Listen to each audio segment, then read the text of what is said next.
Vous n'êtes pas majoritaire, La République En Marche. C'est l'abstention qui est majoritaire. Est-ce que ça vous pose un problème de légitimité ? Alors moi, ça m'a posé un problème parce que j'ai fait le tour des 85 bureaux de vote de ma circonscription hier et c'était quand même très triste de voir des assesseurs qui, pendant 1h15, n'avaient vu personne et me voyaient arriver en disant oh, « une électrice ». Elle me disait « ah non, c'est la candidate ». Et donc ça, c'était quand même assez choquant de se dire voilà, c'est un moment de vie démocratique, il y a des bénévoles qui tiennent ces bureaux de vote et qui ont l'impression que ça n'intéresse plus personne. Donc oui, il y a un vrai sujet. Est-ce qu'on est après la légitimité, elle se construit par la nature de nos institutions.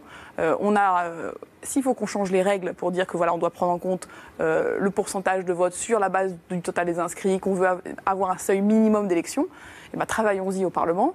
Quand on parle peut-être de mettre de la proportionnelle, ça peut être des choses qu'on peut aussi regarder. Comment on donne aujourd'hui envie d'aller voter? Est-ce qu'il faut qu'on arrête cette histoire de localisation? C'est-à-dire que peut-être qu'on se présente n'importe où et on peut voter déjà aussi pour limiter les histoires de procuration. Voilà. Est-ce qu'il faut voter en semaine? Est-ce qu'il faut rendre le vote obligatoire? Enfin, il y a beaucoup de choses à imaginer, là aussi en évaluant. Si on teste, est-ce qu'on voit que ça change? Et ça, c'est vraiment une méthode, je pense, intéressante de réforme.